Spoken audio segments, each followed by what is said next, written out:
What is going on, guys and girls? It's GhostRobo, and I had so much fun with the last triple jam of gaming news that we are back again with a trifecta of interesting stories and updates for you all. Let me know what you think of this format, and if you enjoy this kind of video, down in the comments. Today we've got 3 of them, as we did last time. That's why it's a triple jam.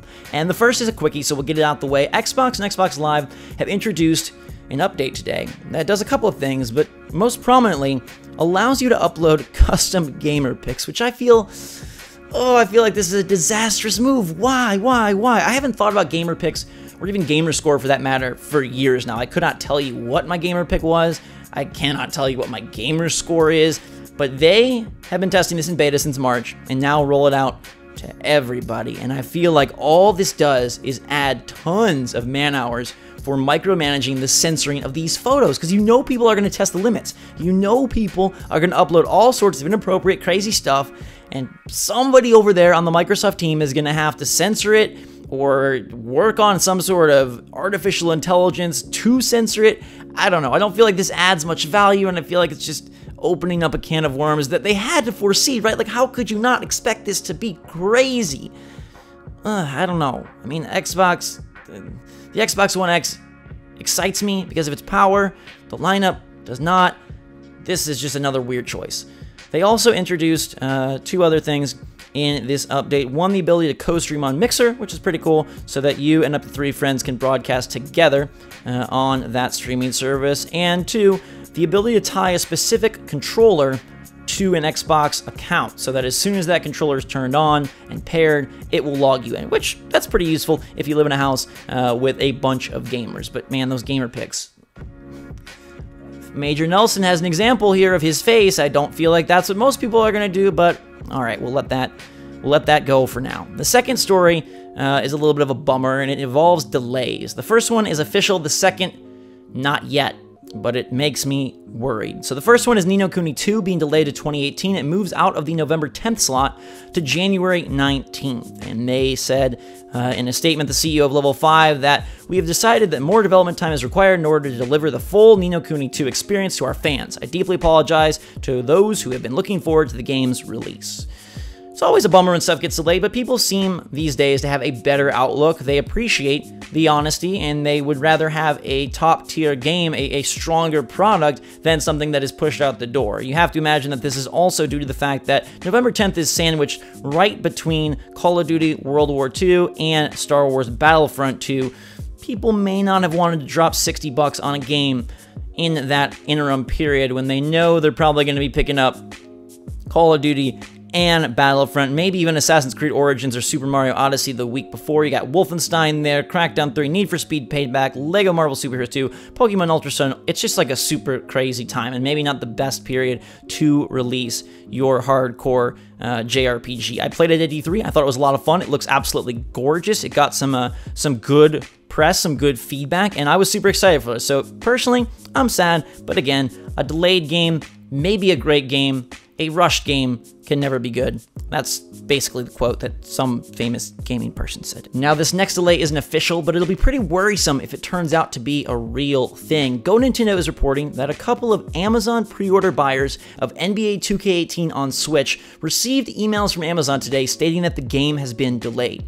Now, it hasn't been officially confirmed, no statement from 2K or Amazon, so maybe it's just a mix-up, but if it is real, this would really stink for a number of reasons. One, NBA 2K18, since launch, has been expected to be one of the big third-party releases on the Nintendo console here in 2017, and 2K is working hard to make sure they deliver a version of the game that has feature parity with the other consoles, PS4 and Xbox One. And the other thing is that a number of Switch third-party games seem to be encountering this issue, where either the Switch version is delayed, or from the onset, the Switch version is given a different date. And I'm not sure if it's just hiccups in the development process, if the architecture of the Switch is taking a while to get adjusted to, or what, but for a system that doesn't have a whole lot of third-party support as is, you really want to nail the ones that it does have, and these delays kind of make things tricky, because if you were considering picking up NBA 2K18 on Switch, making that your main platform because you can take that basketball action on the go, and it's going to have all the modes that you want, now if it gets delayed, you're probably going to lean towards the Xbox One or the PS4 version, or it requires a double dip, which is much harder to expect from people than just a straight up Switch purchase on launch day. So fingers crossed this doesn't get pushed. Hopefully it still hits on September 19th. We'll wait for official word. And then our third and final story of the day is the most interesting one, and it's a report from Bloomberg that says Facebook will be unveiling a $200 standalone Oculus VR headset in 2018. Now, this is pretty big news.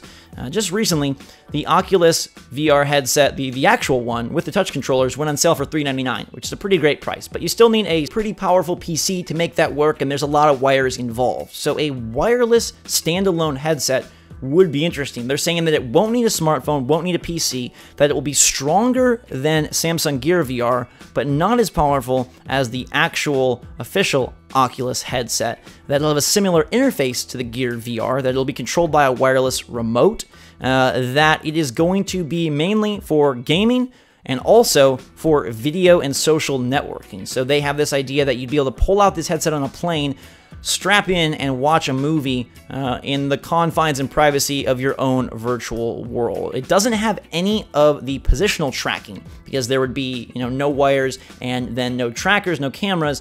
So it's going to be much more limited in terms of what kind of experiences. And frankly, I think some of the coolest experiences definitely involve all of the positional stuff. But for people that want to get in on kind of an entry level, $200 seems like a great price. If it does more and is better than Gear VR, if it opens it up to the Oculus Store, and if it has sort of this multimedia-centric focus where you could do movies and social networking and some games and have that VR experience without needing the PC, without needing all of the hookups. I mean, wireless is something that VR has to be gunning for at every level, but it's just too far off in the future for the more powerful rig. Me personally, I'd rather just test out a friend's actual Oculus Rift, and frankly, I'd much rather watch a movie on my phone or laptop than having a heavy, sweaty, hot headset on that possibly is laser beaming my eyes into non-existence down the line in life. But hey, some people are really interested in VR. Some people would like that seclusion and being able to do their social network browsing and their media watching in the privacy of their own fake world. So maybe it does really well.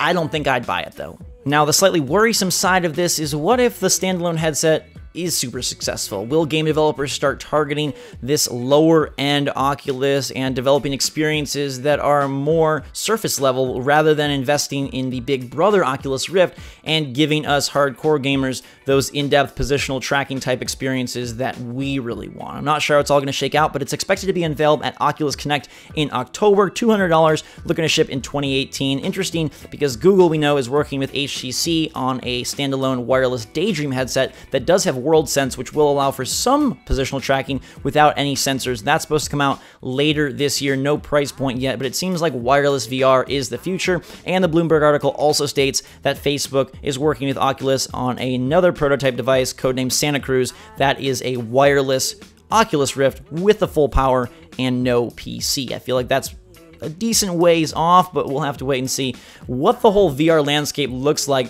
once these standalones come out, and if that becomes the new favored entry point as opposed to the actual Rift and the actual Vive, or maybe it all just goes away entirely. Who knows? We'll have to see. There's links to that story and the other two in the description below if you want more details, but I hope you enjoyed today. We got crazy custom gamer picks coming to Xbox.